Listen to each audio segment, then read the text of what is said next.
Baik, Assalamualaikum warahmatullahi wabarakatuh. Waalaikumsalam warahmatullahi wabarakatuh. Oke, sebelumnya perkenalkan nama saya Kanisa Bani. Saya merupakan mahasiswa Fakultas Psikologi dari Universitas Negeri Makassar. Sebelumnya apakah Anda bisa memperkenalkan diri terlebih dahulu? Bisa Kak, jadi nama saya itu Andi Nurfadila Roskar. Saya itu biasa dipanggil Andi Ila. Saya orang baru dan sekarang saya itu menempuh pendidikan di Universitas Negeri Makassar sama dengan jurusan kakak itu jurusan psikologi tahun 2023. Oke, jadi kita berada di kampus yang sama dan jurusan yang sama. Oke, baik. Jadi sebelumnya saya di sini ingin mewawancarai Anda dengan tujuan untuk memenuhi tugas mata kuliah metode penelitian kualitatif, di mana nanti hasil wawancara ini akan dijamin kerahasiaannya dan akan dipergunakan hanya untuk keperluan penelitian saya. Oke. Sebelumnya, apakah Anda bersedia untuk saya wawancarai? Sangat bersedia. Oke. Jadi kalau boleh tahu nih, bagaimana sih akhir-akhir ini yang saudari rasakan atau yang saudari lakukan akhir-akhir ini? Apa saja kesibukannya? Jadi saya itu entah mengapa lagi moodnya itu naik turun. Sebenarnya tidak ada masalah yang ribet atau bagaimana, tapi karena mungkin lagi situasi overthinkingnya kami tuh yang remaja yang lagi tinggi-tingginya, jadi saya tuh serba kepikiran apa yang saya lalui, apa yang sedang lakukan. Jadi saya itu merasa bagaimana ya, apa yang saya kerjakan itu serba salah. Jadi emosi saya itu sebenarnya tidak perlu marah, tapi respon saya itu marah. Jadi semua orang di rumah juga kena emosi saya yang meluap-meluap. Walaupun sebenarnya saya juga tidak tahu permasalahannya, tapi karena ya mungkinlah di zaman sekarang banyak kepikiran. Itu aja sih Kak. Oke, mungkin memang lagi berat-beratnya, apalagi berada di akhir semester ya. Mungkin Mungkin saja Kak. ya mungkin itu jadi pengaruhnya sehingga terbawa ke lingkungan rumah saudari. Sebelumnya saudari dipanggil siapa? Andila Kak. Oke, saudari Andi Ila. Kalau boleh tahu, bagaimana perasaan Anda selama kuliah di psikologi UNM? Karena saya itu gapir, jadi 1 tahun tidak tahu mau apa, ndak jelas. Jadi setelah lulus di psikologi tuh saya merasa tidak menyangka, karena yang saya dapat itu tidak sesuai dengan apa yang pernah saya bayangkan. Bahkan masuk psikologi itu tidak pernah terlintas di pikiran saya. Dan setelah mempelajari apa sih itu psikologi, apa sih keterhubungan dengan manusia, jadi saya merasa lebih menghargai kehidupan orang-orang di sekitar saya, lebih memahami apa yang terjadi. Jadi saya sangat bangga dengan jurusan saya, dan entah kenapa saya juga ikut bangga terhadap diri saya sendiri aja Kak. Oke, baik. Oke, terima kasih ya atas informasi yang telah diberikan. Mungkin langsung saja saya mulai untuk masuk kepada pertanyaan pertama. Tapi sebelum saya memasuki pertanyaan pertama, saya boleh tahu apakah saudari Ila ini pernah merasakan kuliah via daring atau kuliah online? Untuk sekarang semester 2, dari awal semester 1 sampai sekarang itu semua serba online Kak. Walaupun mungkin ada satu mata kuliah yang offline, tapi menurut saya itu tidak ada dampaknya karena kayak online saja Kak, karena kebanyakan online selama ini. Gitu. Oke, baik. Jadi selama ini memang saudari masih kebanyakan kuliah online ya. Oke deh, saya masuk pada pertanyaan pertama. Kalau boleh tahu nih, bagaimana sih pengalaman Anda dalam menjalani pembelajaran online? Jadi pengalaman saya itu dalam pembelajaran online itu penuh dengan tantangannya Kak, tetapi merupakan juga pengalaman yang sangat bagus karena dimana kami kan itu ya mantan siswa corona jadi serba online, tapi online di SMA itu sangat berbeda dengan online perkuliahan karena kebanyakan Zoom, tatap muka lewat Zoom, jadi itu juga pengalaman yang bagus. Nah pada awalnya tuh saya terkejut dan kewalahan dengan perubahan yang mendadak ini Kak, karena yang dimana saya bayangkan itu masuk perkuliahan itu offline ya Kak, tatap muka, tapi saya dapat kelas online dan semua guru dosennya itu online. Tapi seiring berjalannya waktu saya mulai menyesuaikan diri, mulai memasang strategi yang efektif dalam belajar online. Walaupun itu masih struggle, tapi saya mengusahakan yang terbaik. Awalnya itu ada frustasi karena permasalahan teknis teknologi saya Kak, karena memori HP sudah full, laptop juga yang kadang hang, jaringan juga yang kemudian yang nggak tahu kapan bagus kapan jeleknya, jadi itu juga suatu kendala yang sangat besar dalam pembelajaran online Kak. Oke, memang banyak ya lika-liku dari pembelajaran online ini, dari jaringan, dari device yang digunakan. Oke, baik. Selanjutnya, kalau boleh tahu nih, bagaimana sih Anda merasakan perbedaan interaksi sosial Anda sejak beralih ke pembelajaran online? Jadi yang perbedaan yang saya rasakan itu di mana lingkungan pembelajaran yang tatap muka itu saya lebih bisa berinteraksi dengan teman sebaya saya, dosen secara langsung, maupun misalkan di luar pembelajaran kuliah, misalkan organisasi. Tapi dengan pembelajaran online ini, apalagi saya tidak menetap di Makassar, tinggal di Baru, jadi interaksi saya itu sangat terbatas dengan menggunakan platform digital seperti yang kami pakai itu biasanya Zoom, panggilan WA atau chat di grup. Jadi saya rasa itu ada kurang kehangatan dan kurang dalam menyampaikan apa sih maksud kami itu, jadi lebih Kak, tidak dapat feel-nya. Begitu Kak. Oke, mungkin agak susah memang untuk mendapatkan feel ya, untuk berinteraksi secara langsung karena sangat dibatasi oleh lingkungan memang. Oke, selanjutnya apa saja bentuk interaksi sosial yang Anda alami saat belajar secara online? Yang itu tadi yang saya katakan Kak, karena hanya bisa menggunakan virtual atau teknologi, jadi hanya menggunakan aplikasi Zoom, WhatsApp, bahkan kami juga kadang-kadang pakai Telegram untuk berbagi video atau tugas yang panjang Kak, jadi agak lebih memiliki waktu yang agak lama. Tapi itu lagi Kak, kendalanya kalau nelpon yang lama kadang HP juga panas, laptop panas, jadi kembali lagi dengan jaringan juga. Oke, jadi memang agak sulit ya untuk berinteraksi. Selanjutnya, bagaimana sih perubahan ini, dimana yang dari awalnya belajar secara tatap muka menjadi menjadi secara online ini dapat mempengaruhi kualitas interaksi sosial Anda dengan teman sejawat atau maupun dosen itu sendiri?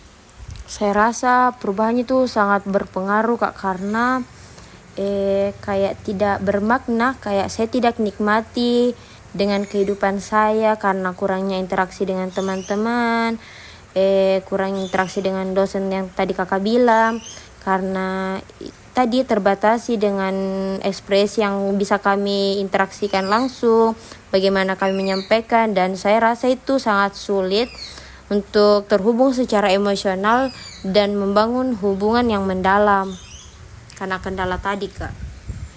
Oke, memang agak sulit ya untuk membangun hubungan itu baik bersama dengan teman Anda maupun dosen itu sendiri. Selanjutnya, apakah ada tantangan tertentu yang Anda alami dalam mempertahankan interaksi sosial saat belajar online? Tentu saja ada tantangannya Kak ya. Apalagi apalagi kayak perkuliahan itu semua jadwal agak berantakan karena mungkin diantara kesibukan dosennya atau tabrakan jadwal kuliah. Jadi di mana waktu kami belajar itu kami gunakan waktu istirahat, di mana waktu istirahat sebenarnya kami gunakan untuk belajar. Jadi agak bentrok jadwalnya Kak. Jadi saya rasa itu sulit untuk menjaga fokus di lingkungan yang penuh distraksi digital. Dan saya rasa juga karena kami ini online Kak, pembelajaran yang masuk itu tidak sepenuhnya baik masuk dalam otak saya karena kendala dari feel yang dan emosi yang diberikan Kak. Oke, baik. Jadi memang ada tantangan-tantangan ya yang dialami selama mempertahankan interaksi sosial tersebut. Selanjutnya, bagaimana sih Anda melihat peran teknologi dalam memfasilitasi atau menghambat interaksi sosial Anda dalam konteks pembelajaran online? Peran teknologi untuk memfasilitasi tentu saja menghambat interaksi sosial saya dalam konteks pembelajaran online, dan di mana menurut saya tuh teknologi memang bisa menghubungkan saya dengan teman-teman saya maupun dosen walaupun kami berbeda tempat, tetapi juga bisa menjadi penghalang begitu Kak. Karena terkadang saya bisa menyalahgunakan dengan tidak baik, dan terkadang juga adanya gangguan teknis yang seringkali mengganggu. Jadi itu jadi penghambat interaksi saya dengan teman-teman saya dan dosen.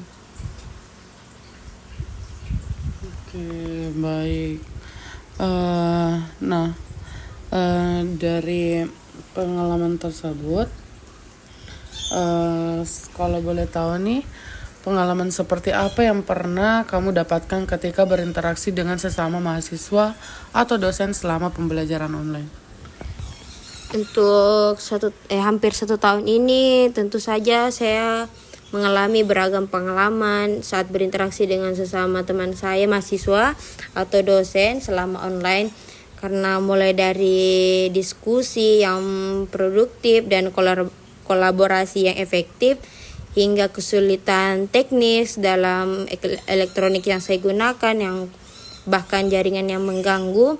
Dan kadang itu lagi Kak, kadang seharusnya diskusi ini menimbulkan emosional, keterhubungan rasa, tetapi karena terkendala, jadi sehingga kami rasa itu ini hanya lewat saja, tidak ada mungkin masuk di otak Kak, tapi itu tidak berasa, tidak terkesan begitu. Jadi emosional saya itu dalam diskusi menganggap oh ini gampang, oh cukup kalau sudah ini lupakan, begitu Kak. Oke, paham. Oke deh, selanjutnya bagaimana Anda menilai kualitas hubungan interpersonal Anda dalam lingkungan pembelajaran online dibandingkan dengan pembelajaran tatap muka?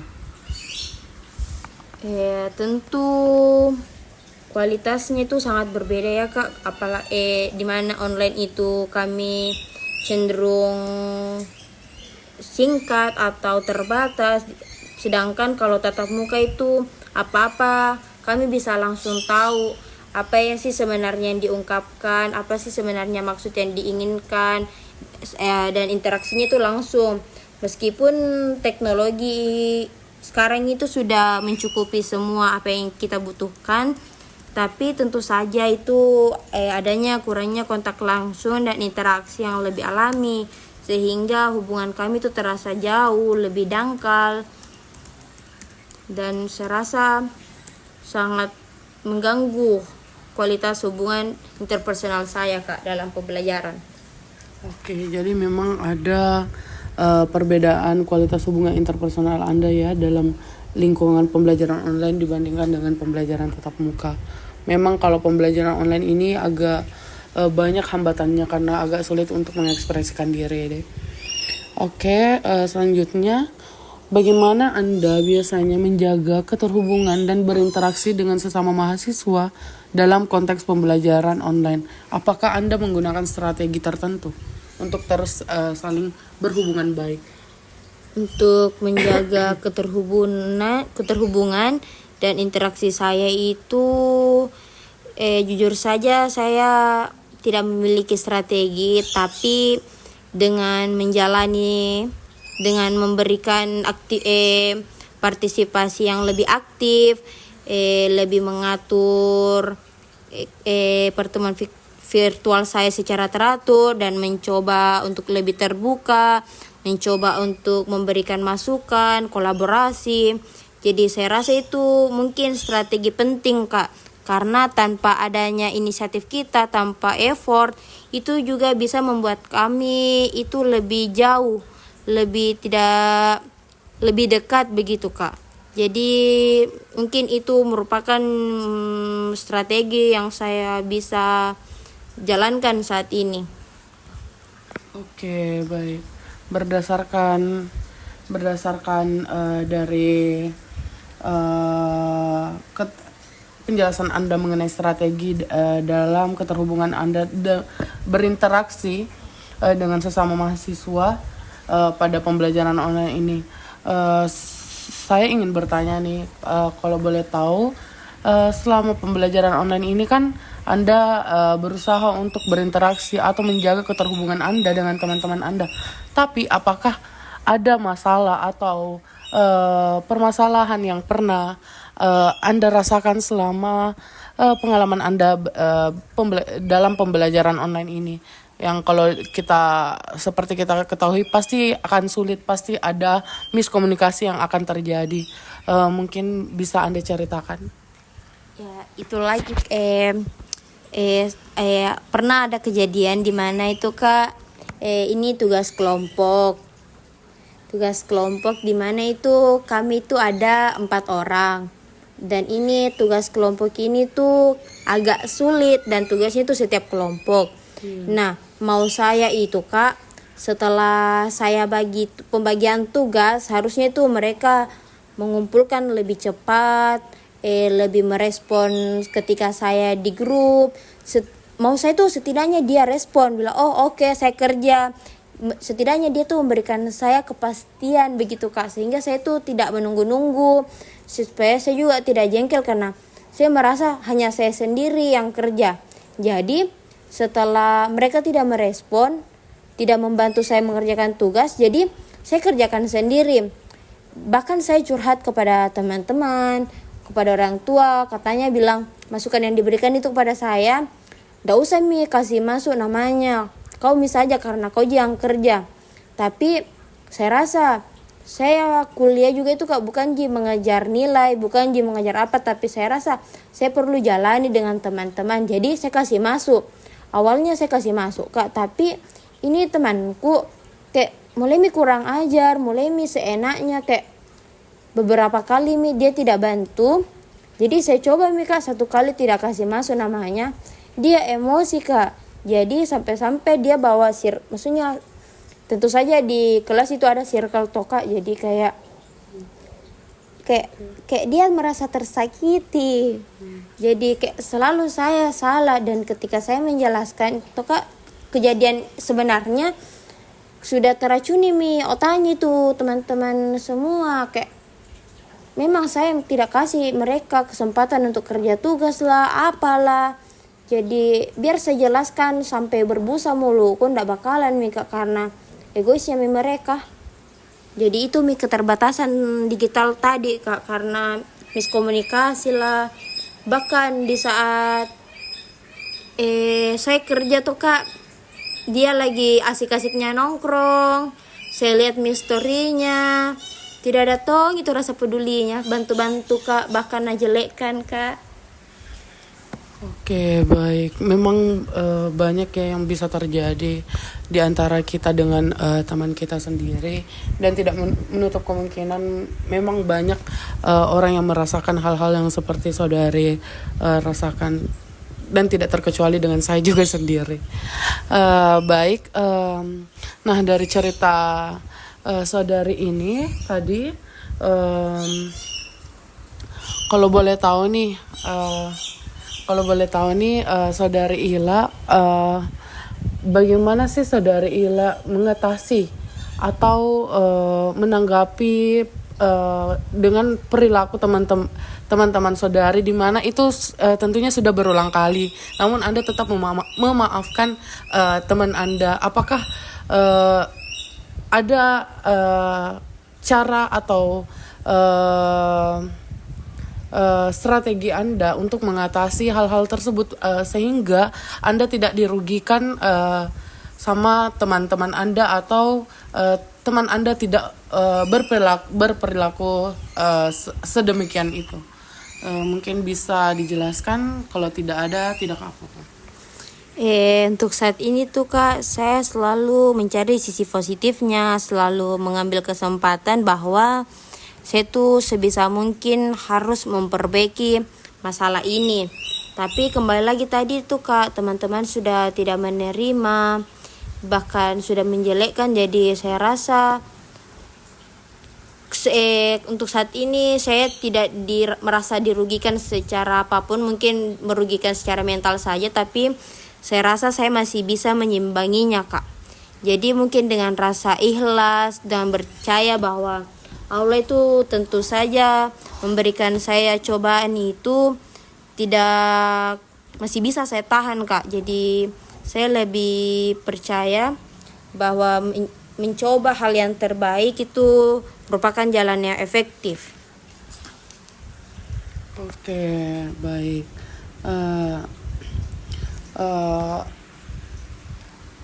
Jadi saudari Ila ini sudah mengetahui ya, atau menyadari sebenarnya memang ada sisi positif yang bisa diambil dari segala hal yang dirasakan oleh saudari dengan segala keresahan pembelajaran online ini. Oke, pertanyaan selanjutnya, bagaimana Anda merespon perubahan dinamika sosial yang muncul ketika beralih dari pembelajaran tatap muka ke pembelajaran online? Apalagi pada saat-saat masa COVID kemarin, itu kan pasti agak bikin shock. Iya, tentu Kak.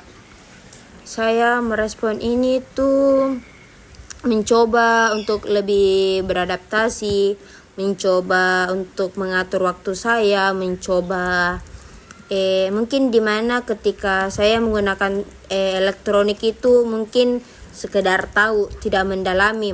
Tapi setelah saat ini yang dimana serba teknologi, jadi saya mencoba untuk lebih memahami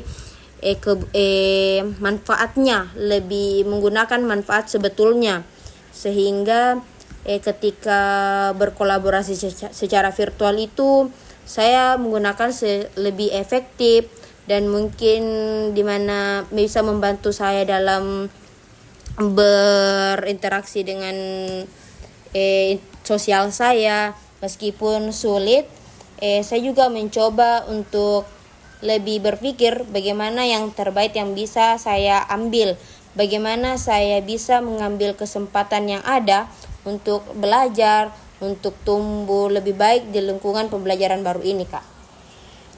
Oke, baik. Jadi itulah tadi ya, bagaimana perubahan dinamika sosial yang Anda rasakan ketika berinteraksi dengan orang lain dari tatap muka ke pembelajaran online. Oke, pertanyaan selanjutnya adalah, bisakah Anda menceritakan tentang pengalaman belajar online Anda selama ini?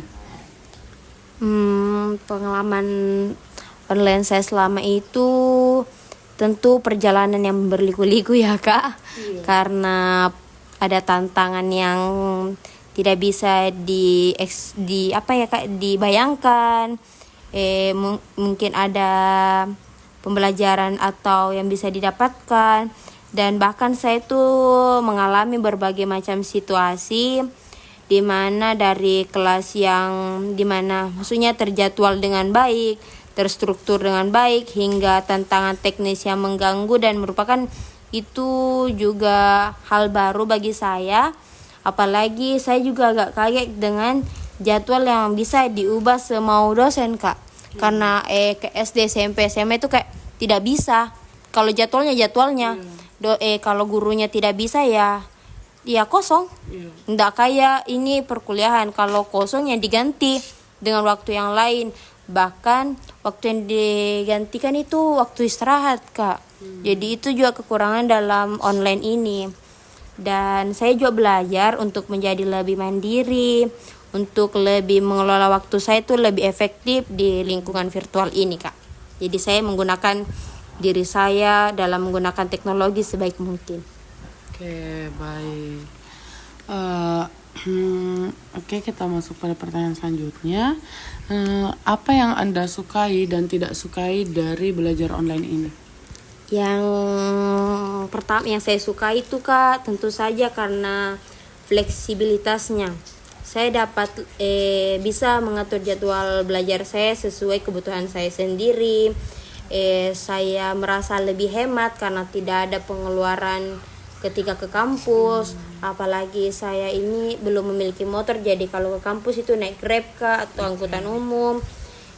Bahkan karena di Makassar ini panas sekali, jadi mungkin juga itu hal yang saya sukai karena tidak perlu lagi panas-panasan, tidak perlu lagi effort, tidak perlu lagi memikirkan outfit yang harus berbeda lah, harus memikirkan apa segala macam, tidak perlu memikirkan pandangan orang lain tentang diri saya.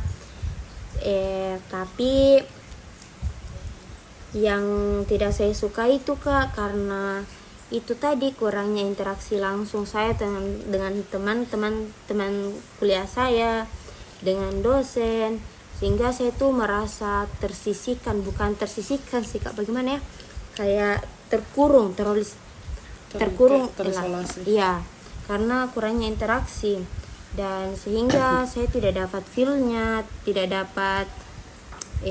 tidak mengerti bahwa mau teman saya itu apa. Jadi terjadi lagi miskomunikasi, Kak. Begitu.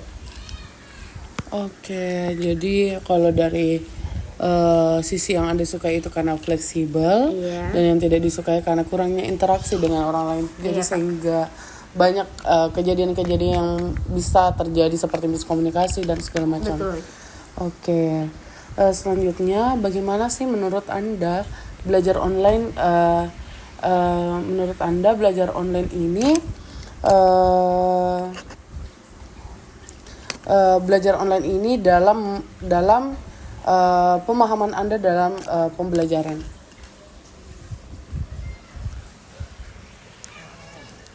Pemahaman Anda dalam pembelajaran, kayak apakah Anda lebih mudah mengerti atau tidak?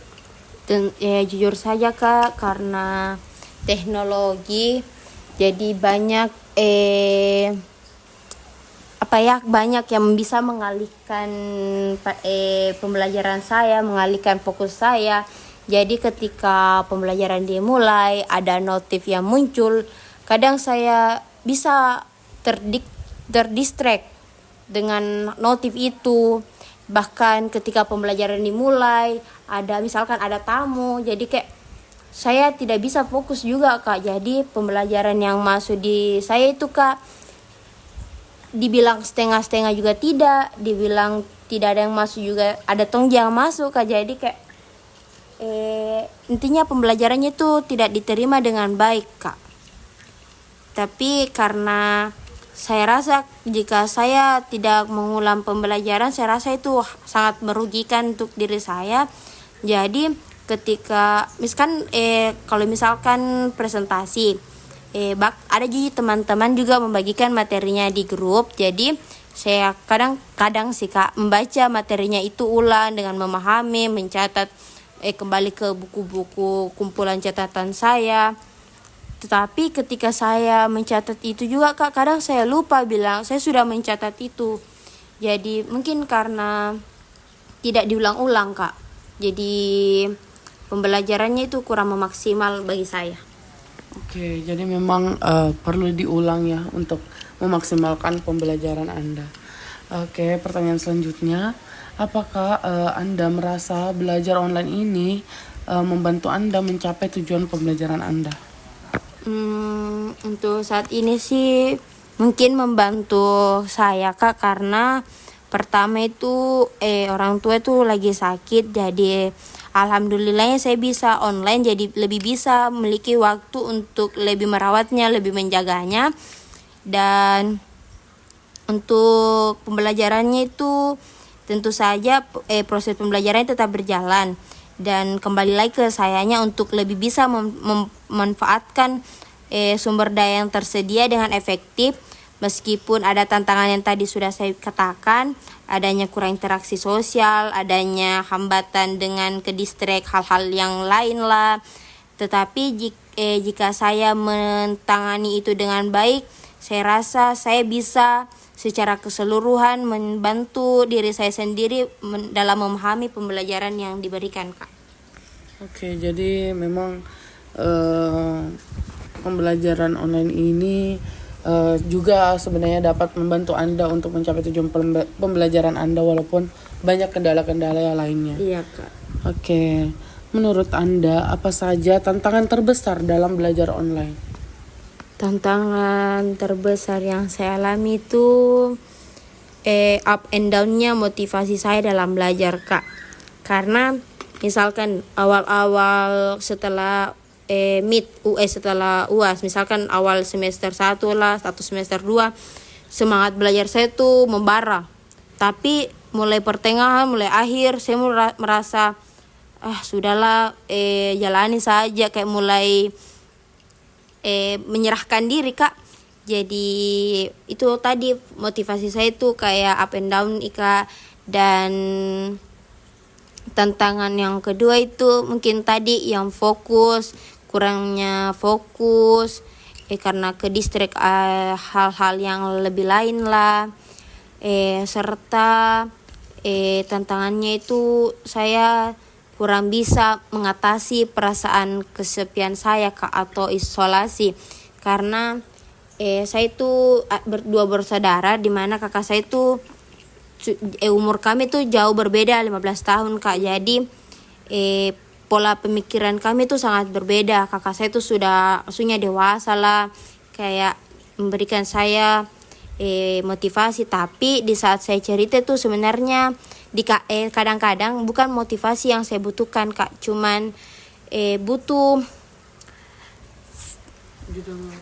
didengar karena masalah saya Kak. Cuman bagaimana ya, cukup dengar maka masalahku.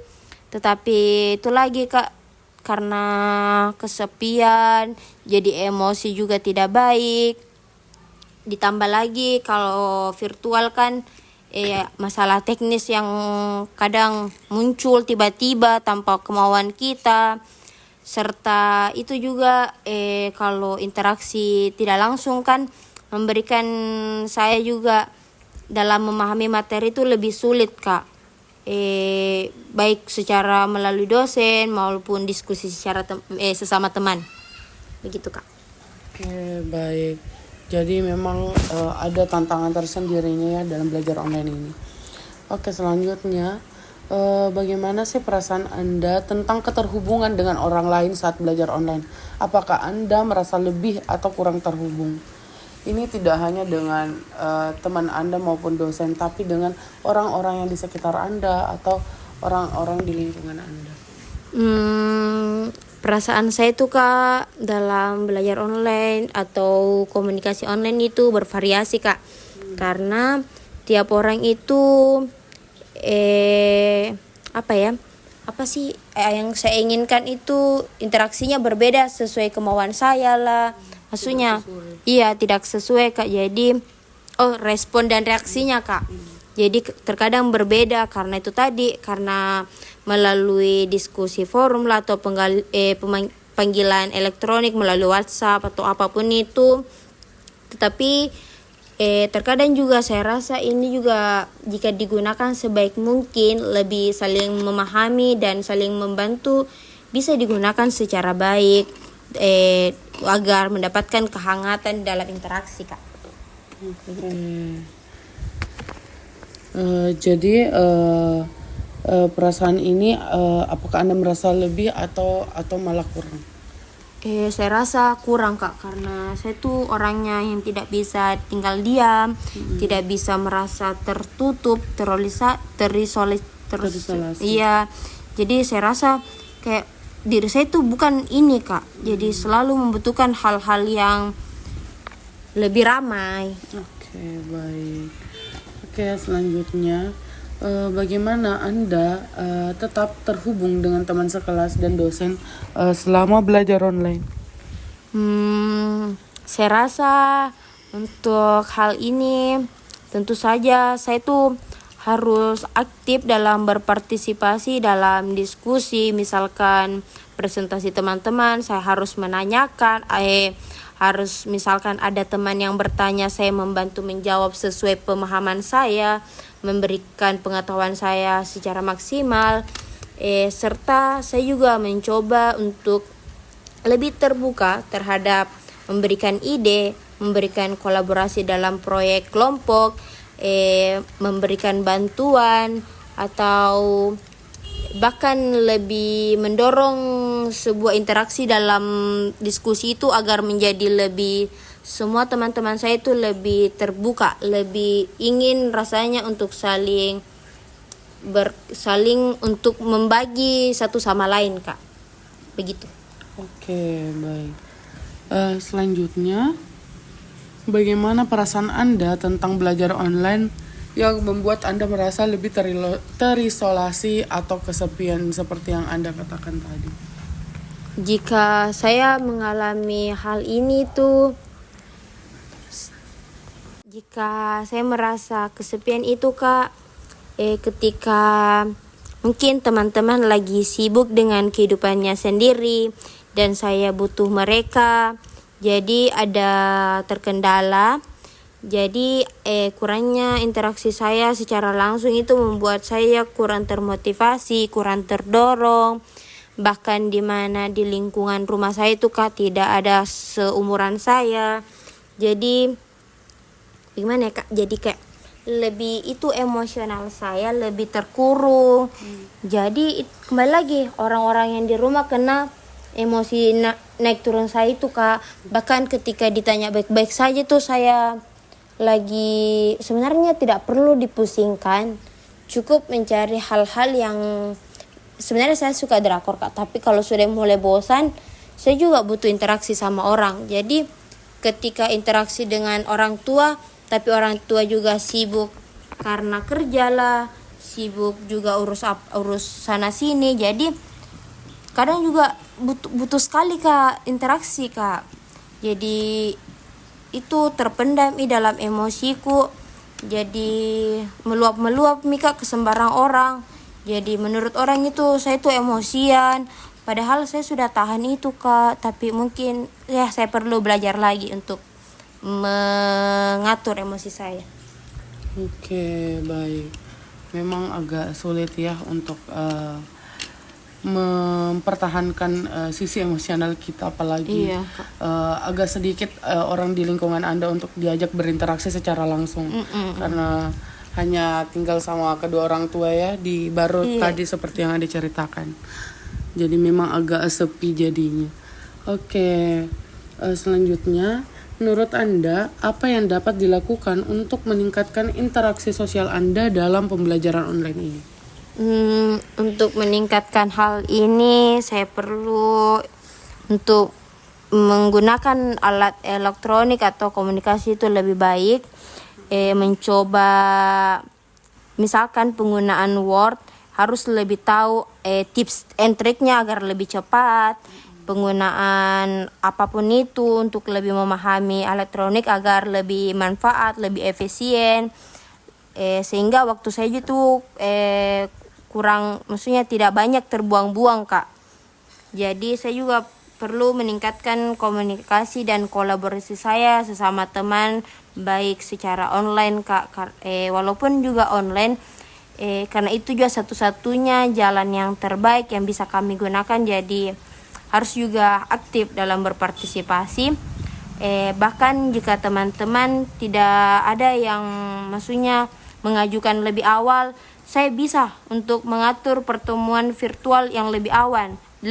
Saya bisa mengajak teman-teman saya dan saya mengusahakan menciptakan lingkungan yang mendukung dan inklusif di dalam forum diskusi saya, Kak.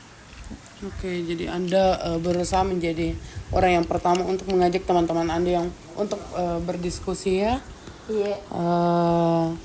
Baik, selanjutnya kalau boleh tahu nih, apakah Anda merasa lebih stres atau cemas saat belajar online? Jika pertanyaan ini agak berat, Anda boleh tidak menjawab. Tidak apa-apa, Kak. Saya rasa untuk setiap orang itu, Kak, pasti mengalami stres dan kecemasan terhadap belajar online ini. Tetapi saya menyikapinya itu dengan mencoba untuk tetap disiplin, mengatur jadwal belajar saya, dimana jika waktu belajar itu yang teracak, tidak teratur sebagai semestinya, tapi saya gunakan waktu luang saya itu untuk lebih produktif lagi. Dimana ketika dosennya sudah masuk, saya bisa menanyakan apa hal yang tidak bisa saya ketahui, apa yang menurut saya sulit, serta saya menggunakan elektronik kan, dimana jika ada yang tidak kita ketahui, saya bisa untuk mencari lebih banyak melalui jurnal-jurnal lah, melalui berita apa segala macam, ditambah tugas-tugas yang diberikan itu juga kebanyakan untuk review, Kak.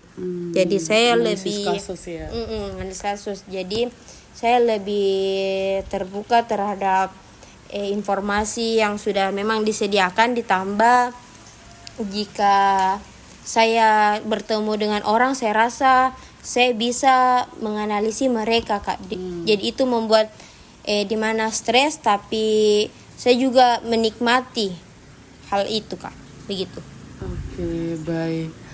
Selanjutnya, bagaimana Anda mengatasi stres atau kecemasan yang terkait dengan pembelajaran online ini yang Anda rasakan selama ini? Bersyukurnya saya itu, Kak, karena adanya dukungan orang tua ya. Saya mengatasi stres dan kecemasan saya itu dengan mungkin lebih menjalani secara rileks saja, Kak. Lebih mungkin dimana emosi saya itu lagi tinggi-tingginya, saya pergi memojokkan diri untuk meditasi atau apa itu, Kak, yang pergi menenangkan diri sendiri. Iya, refleksi. Iya, yang saya pernah baca itu, kalau lagi emosi tidak terkontrol, kita tuh bisa menenangkan diri sendiri dengan memeluk diri sendiri. Kayak butterfly hug. Iya, sambil menepuk-nepuk, dan saya rasa itu ternyata sangat berpengaruh, Kak. Karena awalnya tuh saya kira apa sih itu gunanya, cuman alay-alayan, Kak, toh.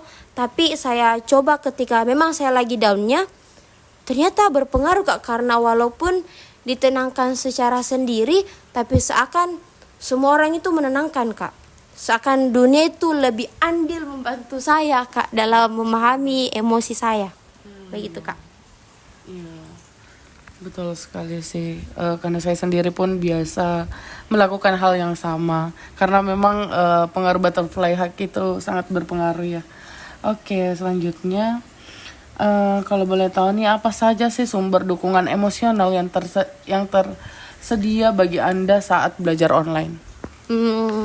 Sumber dukungan emosional saya itu tentu saja karena tinggal di kedua orang tua. Jadi yang pertama itu mami dan eta saya. Walaupun penyampaian motivasi keduanya berbeda, tetapi gimana, Kak? Eta saya itu lebih, ayo belajar, eta temani, eta dampingi. Bedanya mami tuh, Kak, lebih memberikan motivasi.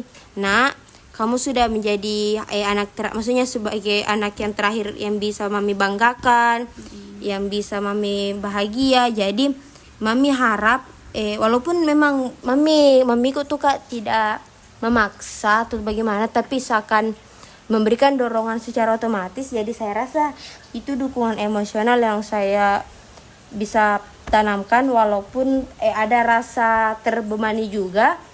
Tapi saya mengambil positifnya juga Kak, karena untuk siapa lagi yang bisa saya berikan kebahagiaan selain kedua orang tua. Ditambah saya cuman memiliki kakak perempuan satu-satunya, dimana karena mungkin sama sesama perempuan jadi lebih memahami. Jadi ketika ada permasalahan sesama, jadi saya tuh lebih curhat, lebih bisa membantu saya keterbukaan dalam menghadapi masalah perduniaan ini Kak. Oke, baik. Jadi memang ada dukungan dari kedua orang tua maupun kakak Anda sendiri. Oke, selanjutnya menurut Anda apa saja keuntungan dan kekurangan belajar online dibandingkan dengan belajar tatap muka?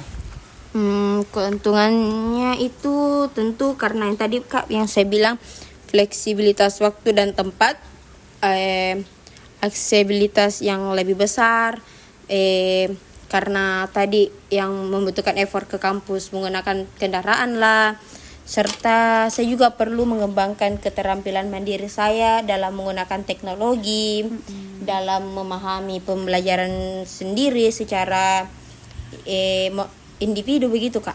Namun kekurangannya itu kembali lagi ke interaksi sosial saya yang kurang, merasa kesepian, merasa butuh kehangatan dengan adanya interaksi.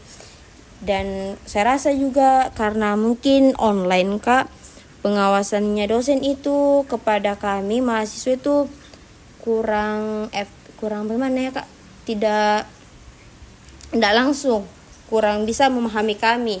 Jadi lebih oke, hadir, tidak, bahkan ada juga dosen yang tidak mencari kalau tidak hadir Kak. Begitu. Oke, baik. Jadi memang ada keuntungan dan kekurangan yang dirasakan ya selama belajar online ini, baik bagi diri sendiri maupun interaksi kepada teman dan dosen Anda. Oke, selanjutnya, nah dalam situasi apa Anda merasa belajar online ini lebih efektif daripada belajar tatap muka? Karena dimana saya sudah terbiasa, mungkin dimana yang awalnya saya tidak terbiasa tapi sekarang sudah terbiasa, saya rasa online juga mungkin akhir-akhir ini lebih efektif daripada belajar tatap muka Kak, karena di situasi saya yang sekarang ini yang membutuhkan waktu lebih banyak kepada orang tua saya yang sudah lanjut usia. Jadi jadwal saya itu lebih bisa diatur. Jadi ketika saya ingin mengakses materi itu lebih cepat, lebih mudah. Sambil saya juga tetap ada di samping kedua orang tua saya. Dan efektifnya juga itu Kak, karena misalkan Zoom ada juga pembelajaran yang direkam. Jadi ketika ada yang tidak saya pahami, saya bisa menonton ulang. Ada juga mata kuliah yang begitu seperti PIO Kak, toh, yang Zoom direkam ulang begitu Kak. Oke. Nah, kalau saya ingin bertanya kebalikannya nih. Dalam situasi apa Anda merasa belajar tatap muka ini lebih efektif dari belajar online? Tentu saja setiap orang itu Kak beda pandangan ya Kak, beda pemahaman dalam hal ini. Dimana kalau dimana saya belajar tatap muka mungkin lebih efektif, dimana situasi itu kami adanya interaksi secara langsung, baik sesama teman, sesama dosen, sesama kakak tingkat, seperti diskusi kelas maupun diskusi umum, bahkan jika ada praktikum kan lebih maksudnya praktikum kan lebih bisa dipahami Kak, bukan secara materi saja. Bahkan ketika adanya tugas kelompok atau presentasi, kami tuh lebih lebih terikat, lebih maksudnya menyatu dibandingkan dengan online. Karena online itu Kak, kadang juga ada teman yang tidak paham bagian mana dia. Kalau tatap muka kan kami sudah membagi dan mulai kayak secara langsung, ini sudah bagian sini, begitu Kak. Oke, baik. Pertanyaan selanjutnya, Menurut Anda bagaimana keseimbangan yang tepat antara belajar online dan belajar tatap muka? Menurut saya itu keseimbangannya itu tergantung dari setiap orang, tapi menurut saya antara belajar online dan belajar tatap muka itu harus sesuai dengan kebutuhan dan preferensi individu masing-masing, di mana konteks pembelajaran yang harus spesifik dan harus dimanfaatkan secara semaksimal mungkin. Dan saya percaya bahwa adanya kombinasi dari keduanya itu bisa memberikan pengalaman atau hal baru dalam pembelajaran yang lebih memungkinkan kita untuk lebih bisa memberikan manfaat dari kelebihan dari masing-masing cara pembelajaran pendekatan ini, Kak. Oke, baik. Jadi itulah tadi sesi wawancara kita pada hari ini. Saya ucapkan terima kasih atas partisipasi Anda dalam sesi wawancara pada kali ini. Saya ucapkan terima kasih atas kontribusi dalam wawancara kali ini. Sama-sama, Kak. Oke, jadi semua informasi yang Anda berikan tentunya akan dijaga kerahasiaannya dan hanya digunakan untuk tujuan penelitian pada pemenuhan tugas saya. Jadi sebelum saya mengakhiri, apakah ada pertanyaan dari saudari? Ketika sudah dianalisis, Kak, bisa saya meminta bagaimana kepribadian saya, mungkin ada hal-hal yang bisa saya lebih atur, mungkin pembelajaran kembali ke saya, Kak, begitu. Oke, baik. Nanti mungkin hasilnya saya bisa share ke saudari kalau memang ada hal-hal yang penting yang bisa membantu saudari ke depannya. Makasih, Kak. Oke, baik. Itulah tadi sesi wawancara kita pada kali ini. Karena sudah tidak ada juga yang ingin ditanyakan, saya akhiri dan saya ucapkan banyak-banyak terima kasih. Sekian dari saya. Wassalamualaikum warahmatullahi wabarakatuh. Waalaikumsalam warahmatullahi wabarakatuh.